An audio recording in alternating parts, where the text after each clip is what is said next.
What's up, everybody, and welcome to another episode of the Automatic Patient Podcast. I am your co-host today. With me, as usual, Dr. Dan Nelson. Dan, what's up, man? How you doing? Woohoo! we both got our matching shirts. We're wearing our Hawaii shirts today, which is awesome.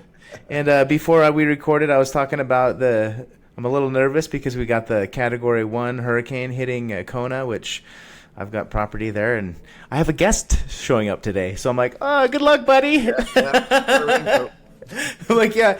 He messaged me at 1 o'clock in the morning, and he's like, hey, what do I do? I'm like, when you land, if you're still going to plan your trip, go straight to the store and get 14 days of supplies just in case. Yeah, good luck. Maybe I'll DoorDash you some stuff because I feel bad because your trip is ruined. That's so bad. Your trip to paradise is going to suck. It's going to suck, yeah, probably. Well, I guess it won't be too bad on the Kona side, but it still will be rough. Anyways, so that's what I woke up dealing with today. But today I want to talk. Dan and I had lunch yesterday. He was in town. We hung out a little bit. And you guys are, what, 6 months in being out of network with Delta? 7 months. 7 months now. So let's kind of talk about the current status of what's been happening in the practice and, how it's been for patients, how it's been for the practice owners. And as a coach or consultant, how do you see things? Yeah, I mean, it's actually 7 months completely out of network. So we're out of network now. We're with everybody, right? So completely out of network. But Delta was the big one this year that you guys decided to cut, right? Yeah, and I think for us, Delta would represent because Delta was 51% of our patient base. Okay, so majority of the patients, yeah. Yeah, massive, right? So looking at, I think with all the offices that we work with, I would say most offices are probably in that 80-20, 70-30 range where they're sure. Some of them are more upward of 100% in our patient base, but being Do you see that as a risk? Oh yeah, it's a massive risk. Because it's our reimbursements are tied to one PPO plan or one company essentially, right? That we don't control. Well, we've never seen it. Just to clarify, we've never seen somebody be under, unless they're doing Carrington or something like that, which is more sure. Umbrella anyway. We've never seen anybody just under one insurance, 100%. Got it. To one. But that would be a massive liability. That would be huge. But even if you're not, you still have. There's still a lot of liability involved with the changes that are going on because, again, I mean, you have some semblance of control, on what you can do on renegotiations, depending sure. on who the insurance companies are. But with the current state, and the reason that and just to be clear, why we went fee for service, where we live, and we've talked about this before on the podcast. Before, where we live, our overhead is so high between. Mostly payroll, honestly. It just costs so much to live here. We have to pay our people a ton. Because you guys are in a higher, I mean, at least what I'm here in Utah, and you guys are in a Park City type economy over there. Yeah, we're Vail, Park City type, yep. Yeah, so it's a higher cost of living and all that stuff over there. Yeah, it's the median home price is double what most people would look at, even sure. in the Mountain West. And if you compare it to the Midwest, we're about 3 times as much. So, so you can look at it we work with an office, a couple offices in California, in Southern California. Malibu is the most expensive office we've seen, and interesting. That makes sense, though. Yeah, the cost of living here is about the same as Malibu. Wow. Except, well, almost. But the reimbursement rates are a fraction of what they get in Malibu. So would you okay, that's actually interesting. In cities like that, Malibu, Haley, probably Park City, or I'm sure there's a ton of cities we can talk about across the United States. I mean, even if you LA, yeah. What do you see most of the practices in those types of cities that they end up going fee for service, or are they kind of stuck? Most of them are stuck. The PPO rat race, yeah. It's awful. We're working with the PPO office right now in San Diego that they are, they're writing off I think we had a couple of them that they're basically writing off 100% of what their any profitability that was left. There's no meat on the bone. A lot of 70% write off. It was pretty painful to go through the growth report with the owner, and just show them how bad that they're getting beat up. So the difference is that, and this is what people want to look at is even as a fee-for-service office, our UCNRs are actually lower here because we live in Idaho, even though it's a resort town, because it's in Idaho. And this is what's maddening is that you can say, yeah, I have absolute control over my pricing, but you can price yourself out really quickly too. So you have to sure look at, like what other offices are charging to an extent, and what we are seeing is like if you take just the top 20 fees in our area, we're actually cheaper than we're quite a bit cheaper than Phoenix, Arizona, or even like Podunk, Wyoming. Yeah. We're actually lower there.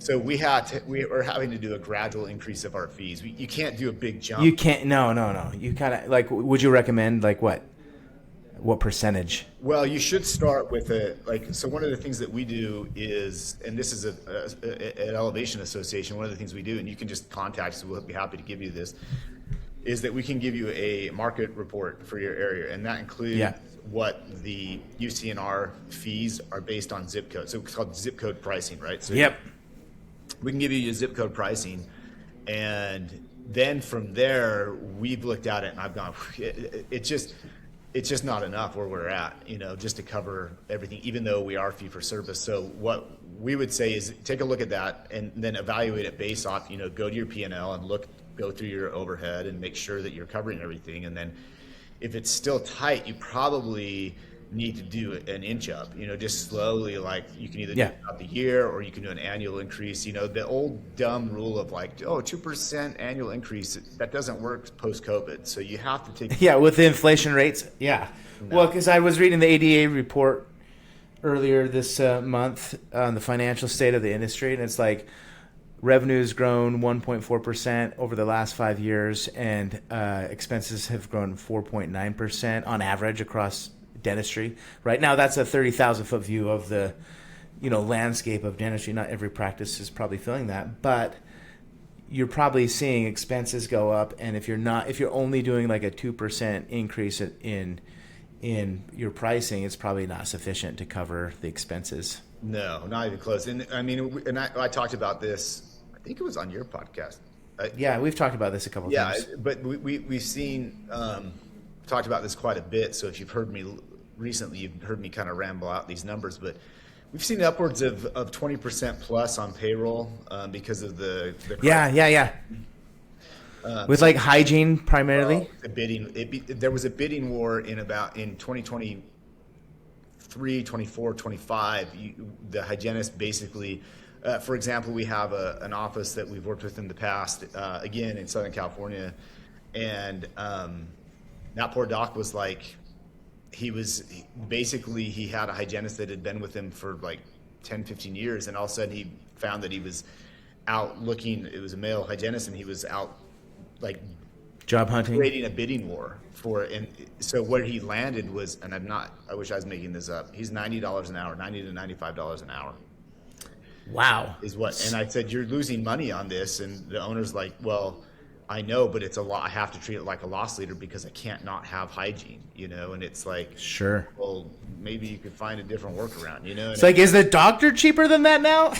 I'm joking. That's crazy. That's the highest we've ever heard. But even in areas that were traditionally, significantly lower, and it's settling out now because a lot of the. It never stays that way. We saw something similar to in my ecosystem here with salespeople in 2021, 2022, where same thing happened. Salaries went through the roof and bidding wars, and it was a joke, right? But they never last, right? They're kind of these booms, and then they're not sustainable. They pop eventually. Well, and it is a balloon state right now. If you look at the overall, everything's kind of in a balloon state. We're we're still playing catch up. Even 7 years later, we're still behind the eight ball with a lot of things in the economy, and it's affecting the dental world quite a bit. So Sure. just all of that. All of the nonsense that we've been dealing with over the last few years is finally starting to settle out a little bit, but it's still there. I mean, just think about supplies. If you look at supplies, we've seen an upward between, and it's a big broad range, but anywhere from like 7% increase all the way up again to the 20%. Yeah, I've seen talking to my dad and my brother at the dental lab. That's exactly what they're seeing too with their supplies, and that just passes on to the patient, right? Yep. Into the practice. So it's like, man, yeah, supplies are kind of getting out of whack.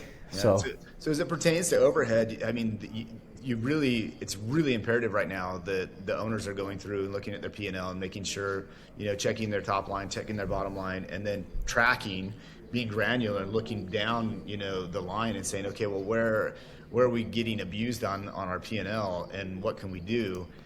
And that's the difference that we have being out of network, is that we can actually look at stuff and go, maybe we would do a $2 increase on, instead of a percentage, maybe we look at our most, the highest volume code that we code out every okay. Yep. Okay. So the revenue producer. Yeah. We just, we do 1,000, or we do, 4,000, limited or whatever. And let's increase that by $5, or, whatever, and just take these codes that are a low dollar code to begin with and maybe increase it to $5. Smart. Yeah. We can do that because we have that freedom where we immediately see that revenue come in, where if you're strapped by insurance, you can raise your codes all day, and that does help. Yeah. I'm a big proponent of actually keeping up with market inflation and stuff. But at the end of the day, and we get this a lot from docs that they say, well, what's the point? I'm just writing it off anyway. Well, there's a huge point to it. And part of it is market, right? Like you need to push that market. If you don't continue to adjust for inflation, why would insurance adjust for inflation? They'll just tell you to absolutely. Well, yeah, if you're not adjusting for inflation, then you don't, and your market, let's say your zip code is, the other dentists in your zip code aren't adjusting for inflation. The insurance company is not motivated because they're going to look at data of that zip code and say, well, we're doing just fine in your zip code, right? If you're not adjusting, or if I think we've talked about this too, if practices are only recording the adjustments in their practice management system and not submitting their higher UCR fee to the insurance companies, which happens a lot, sadly. Yep. So no, that's really interesting. Okay. So yeah, don't look at the write-off and say, well, I'm writing it off anyways. Like, I think there's a lot of optimization to do in dentistry, given the state of the industry is expenses are increasing, revenue's not increasing as fast enough, right, for most offices. So no, that's really interesting, Dan. What, with from the patient experience going out of network, what's the biggest thing you guys had to change, from verbiage to mindset within your office? Have you noticed a big shift there, or were you guys kind of already doing stuff? We were already doing stuff, but the biggest shift, what's been interesting with this whole transition, is there's two big. You should have, in the years prior, be setting up to exit, right? So you start to have conversations, and you're preparing the patients for the inevitable change, right? And the reality is you can pretty much predict who you're gonna lose. You can look at it and go, interesting.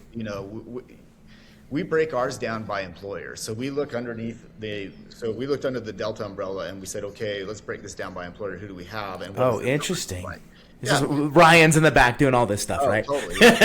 Yeah, I can see it. Exactly. So we break it down, and we actually have an app built into our software suite, our EAOS, our Elevation Association operating system or operating software. We actually have an app that's built in that will give you an insurance analysis. And so within that app and within that insurance analysis, we go and we look and we say, okay, who's paying what under, say Delta, for example. There's a lot of different plans that an employer can sign up for. It's not just one, right? Yeah, sure. Delta, and that's all there is. Yeah, they've got many. Yeah. So, and what you'll find when you go out of network is that some of the plans pay pretty good out of network, like shocking. Sure.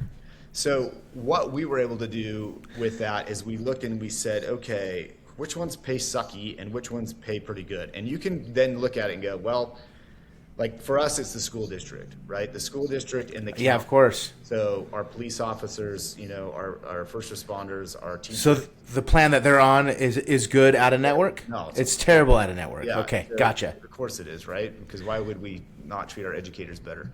Right? Jeez.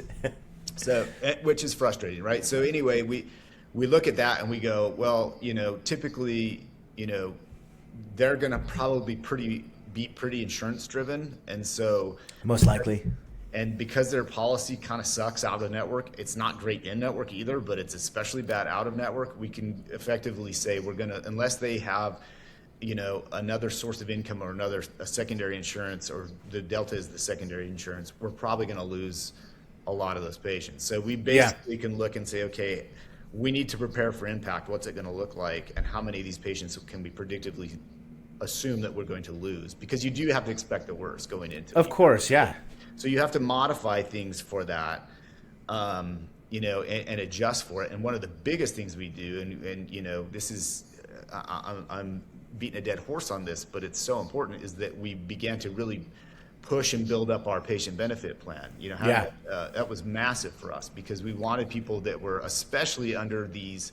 So Delta has a self insurance. It's really bad. It's actually a very, sure it is. Yeah, it's terrible. Most financial products like that are really bad. It's terrible. I've never been happy with them.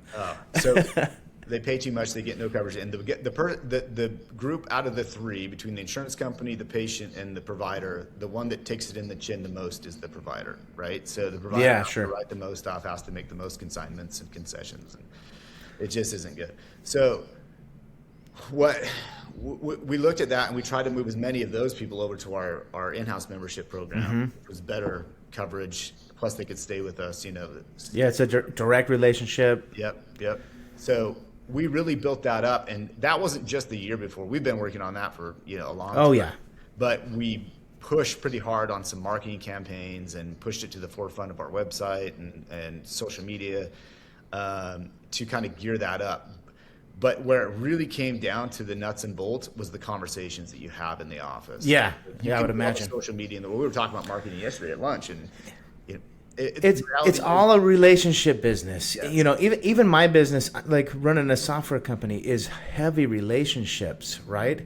So it's like, yeah, the social media stuff helps like amplify or accelerate kind of your messaging, but until you sit down with a patient one-on-one, that's really where it happens. And we have posters up and stuff, and bifold handouts, and you basically can't turn a corner in our office without running into something about our patient benefit plan or somebody about our patient. So, like, it was big that the assistants talked to him about it, the front desk talked to him about it, the financial coordinator talked to him about it, the treatment coordinator talked to him about it. You know what I mean? The hygienist talked to him about it. Yeah. So it becomes you can't just rely on your marketing to take care of the business. House. Dan, this is how boring I am. I went to some of our practices that were like growing their membership plans like the fastest and the best, right? And I just sat in their waiting room for like hours and just watched the patient journey.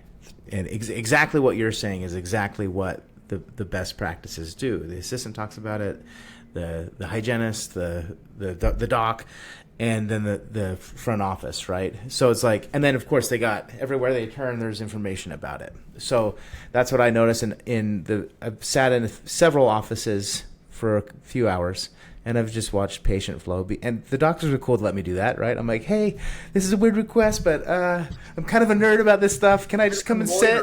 Yeah, like, can I come and sit, and I'll bring you guys like lunch and everything? And I've done that a few times because I guess I'm a geek. I don't know, Dan. But no, you're absolutely right. That's what I've witnessed across multiple practices that are growing really well and taking it a little bit serious. And all these offices that I sat in, that's the plan, is to, you know, reduce insurance completely. So that's the right mindset. Yep. Yeah. And it's so huge. No new patient And no patient that is either uninsured or is on a self plan or whatever should leave our office without a pamphlet in their hands. I don't care if they have 3 of them at their house. They should every time they come in. Every time. Yeah. Because that repetition is what's going to get them like, oh, you know, I should switch to this. I mean, I even have a membership plan for myself and all my employees here, right, to the doctor. And then this is how crazy I am. I'm like, I'm not going to do traditional health insurance. I'm going to do a catastrophic plan, and I'm going to build an HSA. I'm not going to touch the HSA for 5 years, and I'm going to build a fund that pays for my health care for the medical doctor and all that stuff, right?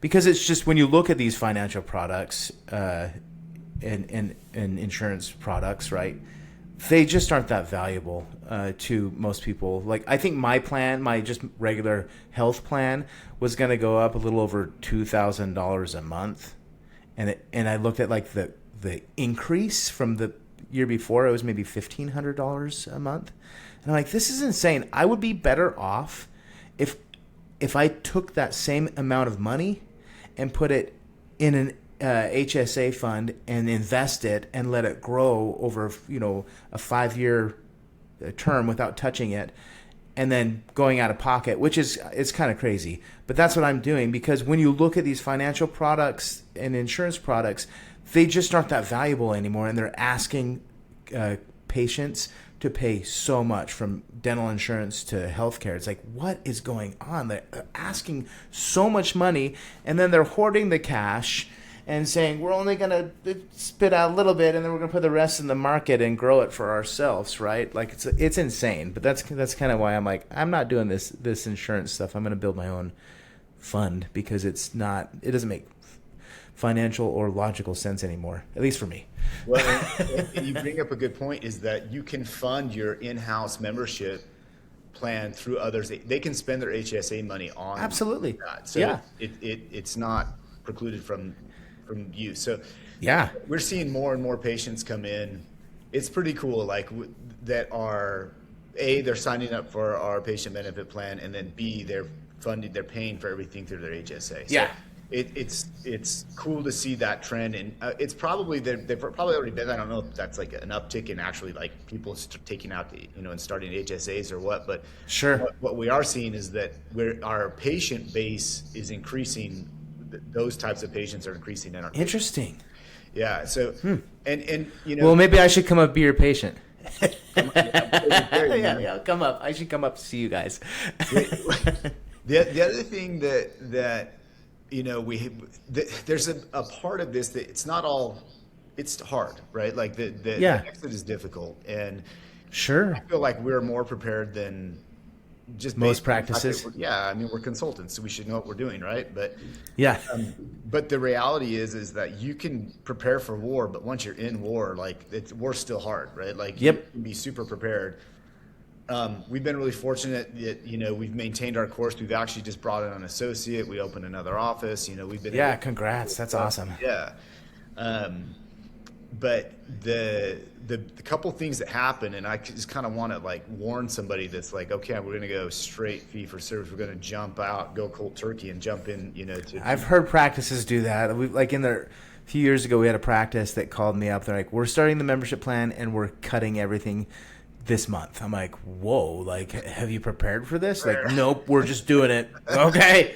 Learn as you go, I guess. If you've got, financial reserves and you've got a low overhead, I think that there's ways to do that for sure, where you could just, like cut loose and let it run. But for most of us, we need to have some preparation. And what's going to happen, one of the things that you have to prepare for is to be prepared to pay your hygienist to do nothing.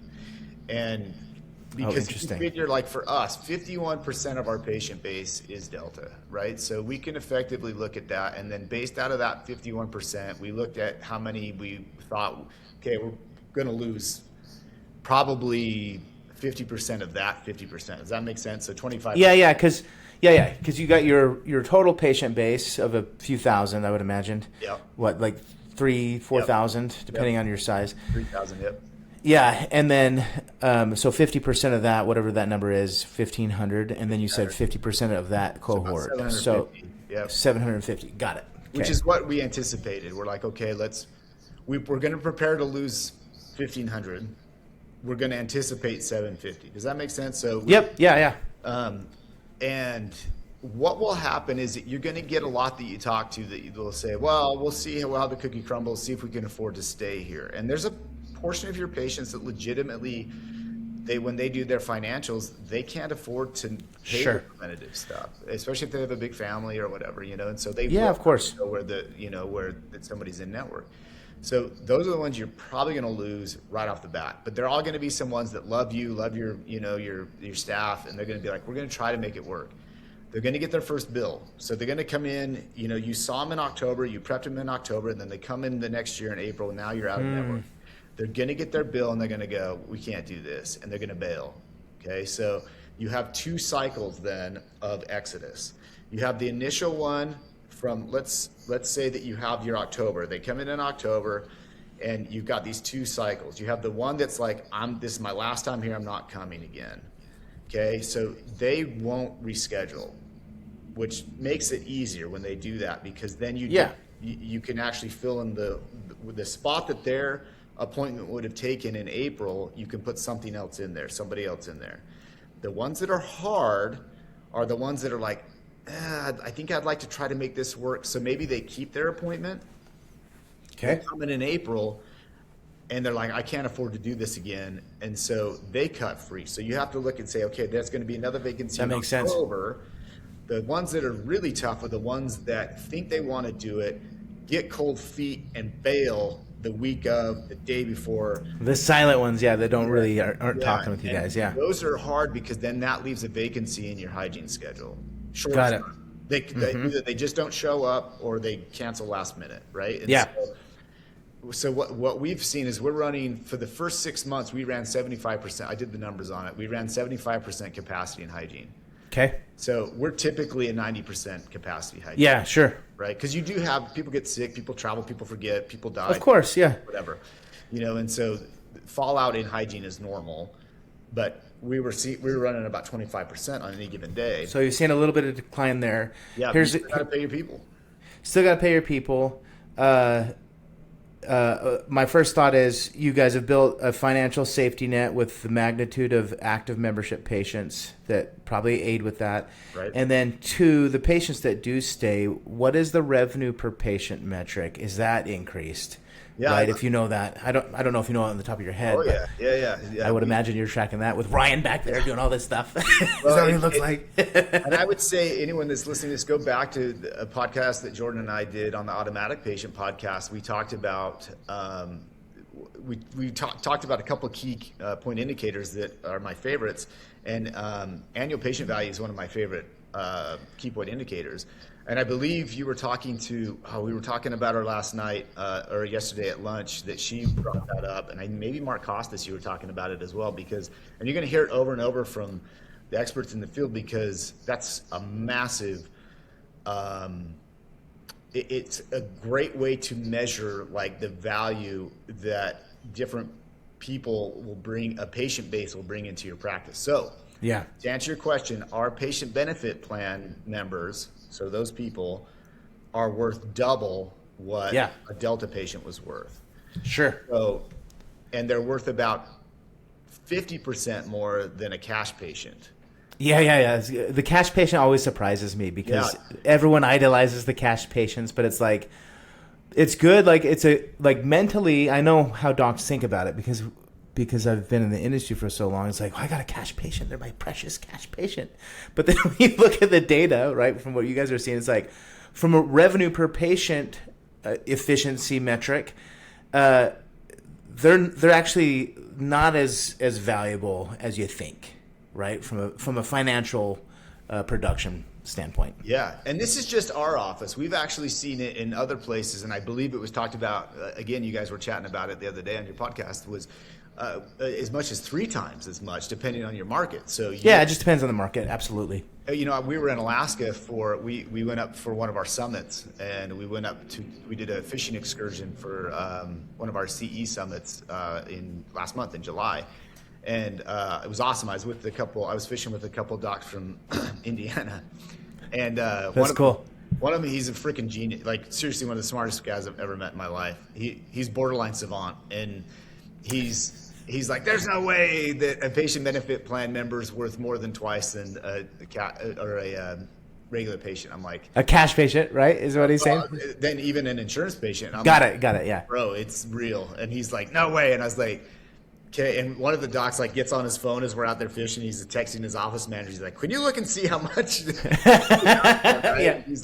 He's like, sure enough, he's like, we're more than double. And the other guy was like, no, there's no way that this is how it is. And so he texted me about a week after we got back. He's like, all right, you were right.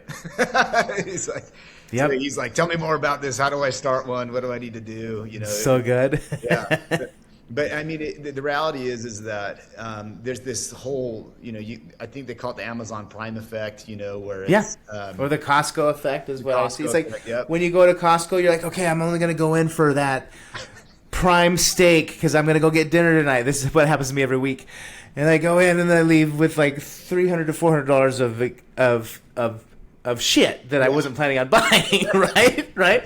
And I'm like, okay, every time I do this, I say I'm just gonna go get the steak and maybe some potatoes for dinner, and then I come out with $300 to $400 worth of products. Yeah, it's interesting how your list grows the minute you walk through the door. You're like, steak and potatoes. Like, oh. Your wife's like, steak and potatoes. You're like, yes, steak and potatoes. And then you get through the door. You're steak, potatoes, and TV.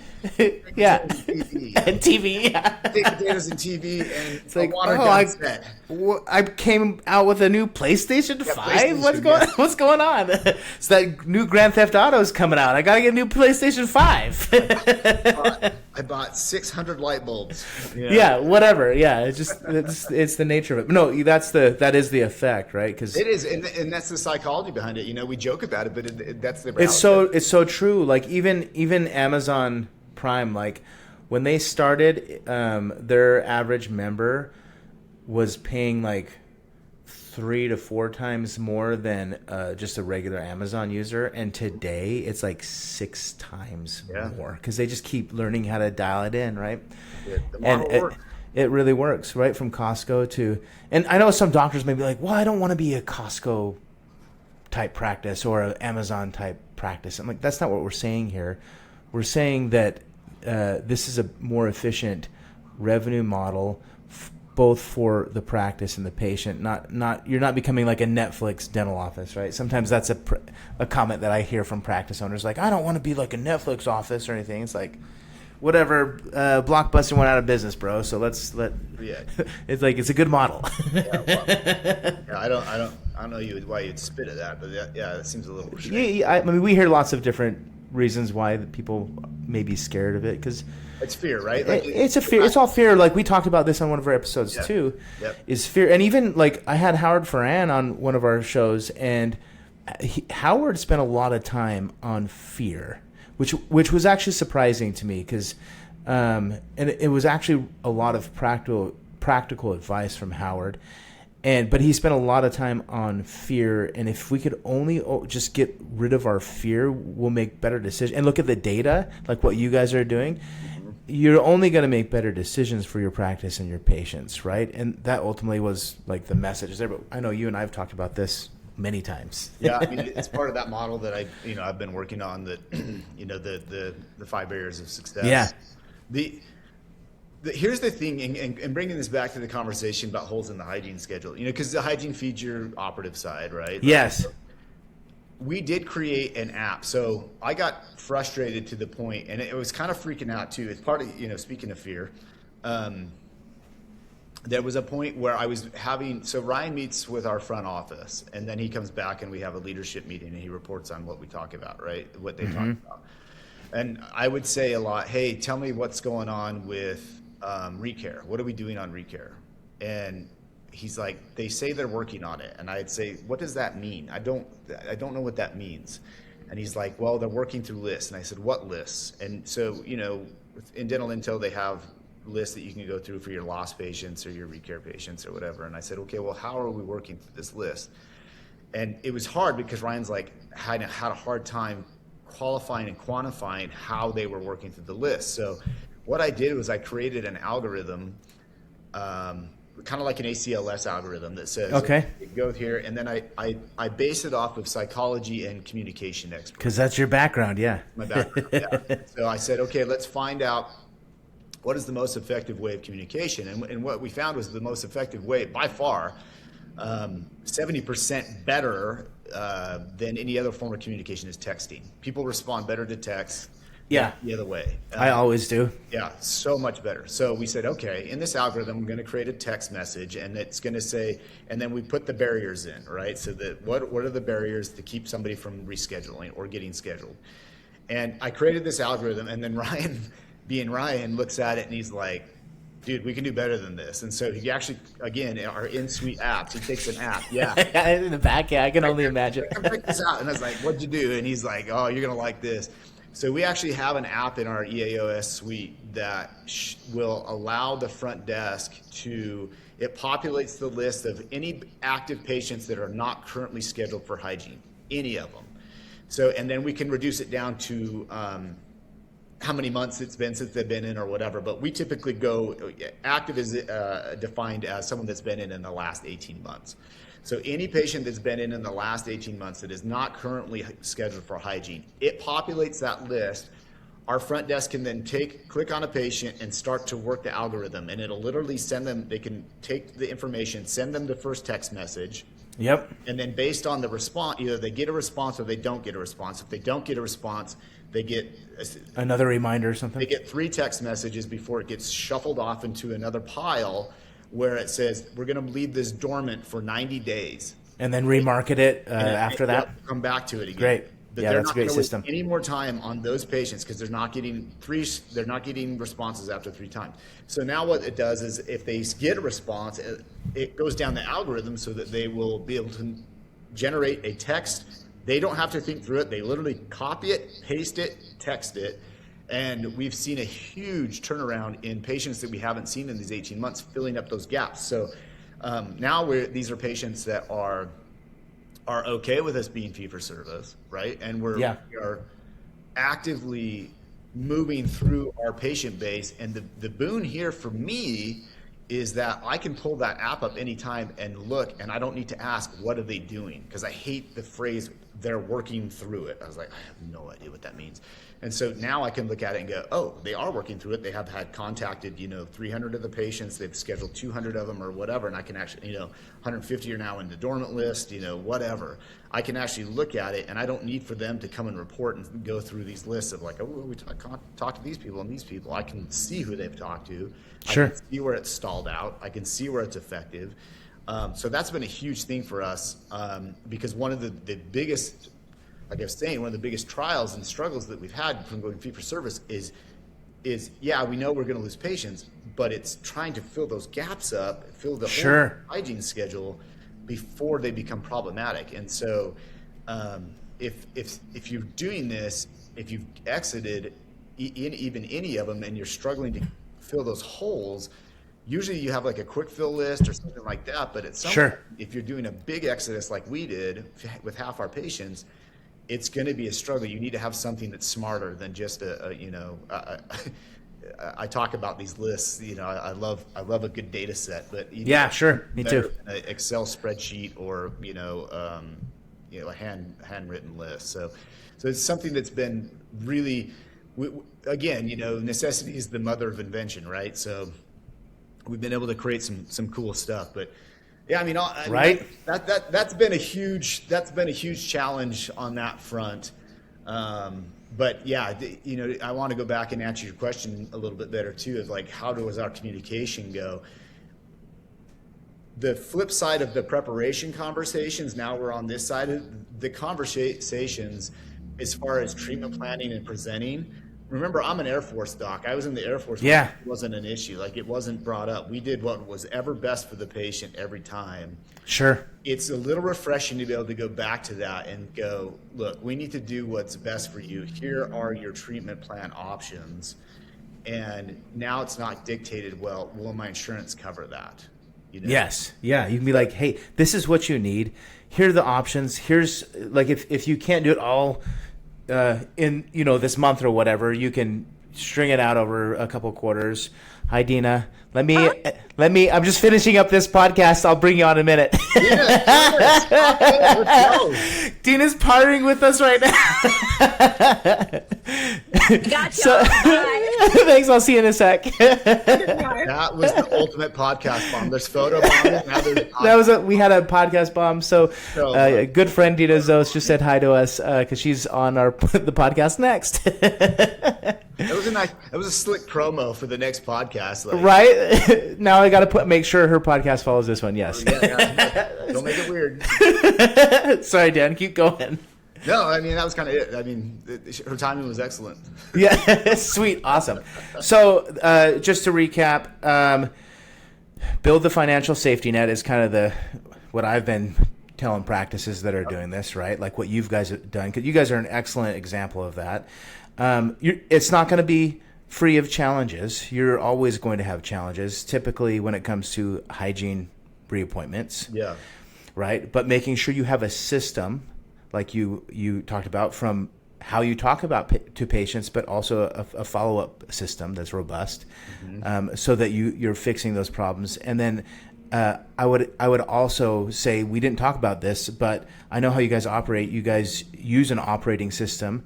You're probably identifying these problems that you're seeing, and you're solving them as a team, where most practices don't do that, right? And that's a whole other episode I'm sure we can do on how you guys operate, because you guys operate very closely to how we operate here at Boom Cloud. We use EOS. I know you guys have your own doctor version of that, that you guys have developed, which is kind of cool. So awesome. So final thought for our listeners today, like, can be scary. It's full of challenges still, but it's still an amazing way to practice dentistry. What's your final thought for all of our listeners today? Yeah, and what I really wanted to get across on this episode was just, that I wanted to address up front the challenges. Of course, yeah. But I wanted to be specific about one of the things that we've watched firsthand and be able to pass that on, and that's the hygiene schedule, because that's going to freak you out when that happens. And it's like, there are things that you can be doing, obviously, to prepare for it. So again, the things that you named off are huge, and preparation is huge. But also, like, there's a point where no matter what, I love the quote that Mike Tyson said, that everyone has a plan until they get punched in the face, right? Yeah. I get punched in the face at least once a year, Dan. I gotta figure it out. But you should have a plan for when you get punched in the face, right? Exactly. And that's the whole thing is that at some point you're going to try to be preventative as possible, but you're going to have to be reactive also. And so knowing the counterpunch is huge, and being able to look at it and say, I'm not just going to randomly be reactive and panic and be led by all these barriers, Yeah. I'm actually going to look at this, I'm standing in the face of these barriers, and I'm going to have a reaction that is proactive, that is something that has I'm going to make lemonade out of these lemons. And there are so many people out there that can help with this kind of stuff. And this is what really blows my mind, is how many offices just try to go it alone. You know what I mean? Yeah. Just try to grind it out, and what ends up happening is some of them slide right back into insurance because they just give up because they're freaking out and they don't let things happen. And the other little tidbit of advice I would give as we're wrapping up is reach out to the other docs that have already done this. Yeah, I agree. 1,000%. They will be able to help guide you through the turmoil, because there is going to be a lot of turmoil following any exit. So yeah. Talk to somebody that's done it before. They're going to give you some reassurance. They're going to give you some guidance. They're going to, be able to point you in the right direction in a lot of ways. And then Judas, work with a good consultant. Work with somebody. And obviously, like, I'm an owner, and a consultant. Yeah. But when you work with somebody that gives you those two things, both as a peer but also as a professional, that's going to help you so much. So anyway, yeah, that's kind of I agree. Shot there. I do this with I'm a part of a mastermind. I have a coach and consultant. Hi, Lisa. We're just finishing up. We just We're just having a party today, Dan. Everyone just wants to join my this show. gosh, hey, Dan. Oh my gosh. I didn't know I'd be on the same link. I didn't either. Sorry, I didn't know that's how it worked, but that's okay. A podcast is coming with all of us on there. It's like It's a party. We did that. So if you remember, Jordan, we did that. We did a big panel when we were in El Salvador for one of our summits. We did a big panel that we had like James Heaton on there, Mark Costas was on. Oh, there, yeah. Jared Hill was on there. We had Ryan Isaac, Matt Mulcock. Like we had this giant panel. So, dude, it's coming. Jordan's gonna orchestrate. He's gonna pull all of us together into a single podcast. This is gonna be sick. That would be actually pretty fun. So we're gonna end here, Lisa. So you're more than happy to chill with us and be a pretty face on our screens. I will. I'll hang out. But with that said, Dan, I think masterminds are important. I'm a part of a mastermind. I've always been one. You guys do at Elevation Association. You guys do that, and yeah, which is awesome. I highly encourage our listeners to go check out Elevation Association. And if you don't have a membership plan, because membership patients spend way more than cash and PPO patients, come check us out at Boom Cloud. We got some cool things that we're doing to help practices in this time of weird economic stress. So check us out there. And Dan, with that said, man, we hope everyone has a rockin' day. Right on. Cheers.